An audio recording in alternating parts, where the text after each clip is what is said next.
तो गाइस स्वागत है आपका मेरे एक और वीडियो में। तो आज हम बात करेंगे क्वाड्रिलेटरल थ्योरम 8.4। तो यहाँ पर जो है हमें प्रूव करना है कि ना parallelogram opposite angles are equal. ये जो है हमारा क्या है, थ्योरम है। ठीक है, तो हम इसे प्रूव करते हैं। तो हमें दे रखा है भैया एक पैरेललोग्राम है ABCD या PQRS मान लीजिए, कुछ भी मान लीजिए, जो भी आप नाम रखना चाहें। तो इसका एक डायगोनल खींच रखा है मैंने AC, आप BD खींच सकते हैं। ठीक, तो टू प्रूफ हमें प्रूव करना है कि जो एंगल A है और एंगल C है ये बराबर है। और आप क्या कर सकते हैं कि ये वाला एंगल B और एंगल D भी प्रूव कर सकते हैं ठीक इसी तरीके से। ठीक, तो प्रूफ लिखेंगे। हम जानते हैं कि जो ये पैरेललोग्राम होता है, ये क्या कोई भी पैरेललोग्राम होता है जिनमें अपोजिट साइड्स होती हैं वो क्या होती हैं भाई, पैरेलल होती हैं। ठीक है, तो अपोजिट साइड्स पैरेलल होती हैं, तो स्टेटमेंट हो गई। तो AB पैरेलल DC लिख सकता हूँ मैं, यानी AB और DC क्या है, पैरेलल है। ठीक है, सिमिलरली AD और BC भी क्या है, पैरेलल है। ठीक है, तो मैंने इनका नामकरण कर दिया है। ठीक है, यहाँ पर 1 3 2 4 ऐसे करके एंगल्स के नाम रख दिए हैं। ठीक है, तो AB पैरेलल DC के केस में देखिए, AB पैरेलल DC के केस में मैं लिख सकता हूँ एंगल 3 इक्वल टू एंगल 4।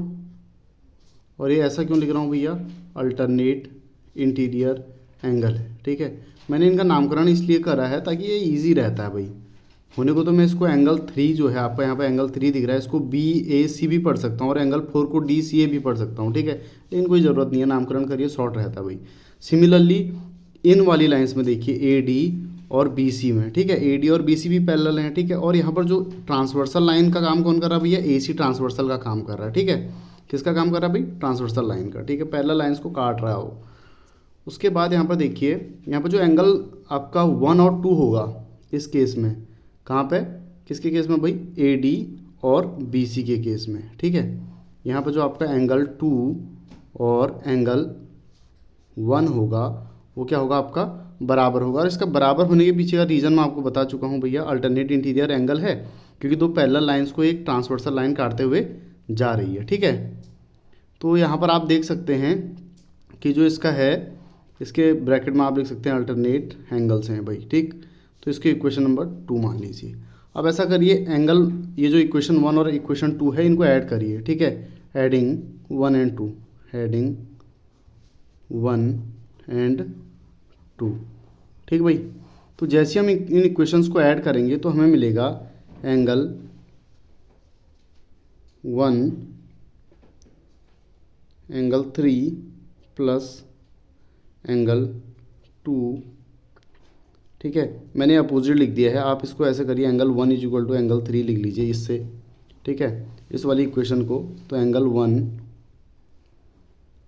बराबर आ जाएगा हमारा एंगल 2 प्लस एंगल 4। ठीक है, ये मैंने ऐसे लिख दिया, आप इसको पलटा के लिख सकते हैं ऐसे, या एंगल 1 इक्वल टू एंगल 2। ठीक है, तो आपका एंगल 1 और एंगल 3 जुड़ेगा, एंगल 1 और एंगल 3 जुड़ेगा। तो आप गौर से देखिएगा यहाँ पे एंगल 1 और एंगल 3, ये जो टोटल बन रहा है एंगल 1 और एंगल 3 का, ये क्या बन रहा है भैया, एंगल A बन रहा है। क्या बन रहा है, 1 और 3 को जो सम है, मैं इसको एंगल A लिख सकता हूँ। आप डायग्राम में भी देख सकते हैं, एंगल 1 और एंगल जो 3 है वो हमारा क्या बन रहा है भाई, टोटल क्या बन रहा है हमारा, angle A, angle A।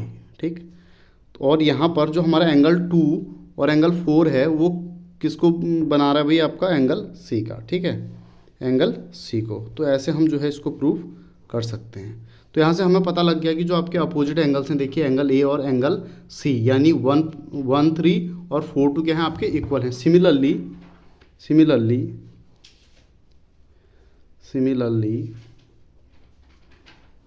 We can write angle B बराबर एंगल D। तो एंगल B और D को प्रूव भी हम सिमिलर वे में कर सकते हैं। ठीक, उसके लिए हमें क्या करना पड़ेगा भाई, कि जो आपका B और D है इन दोनों को मिलाना पड़ेगा, मतलब एक डायगोनल खींचनी पड़ेगी। और यही पैटर्न फॉलो करते हुए, यही सारा फॉलो करते हुए हम इसको जो है प्रूव कर सकते हैं। ठीक है, तो आप देख सकते हैं ये हमारा कंप्लीट जो है आपका एक सॉल्यूशन हो जाएगा इस तरीके।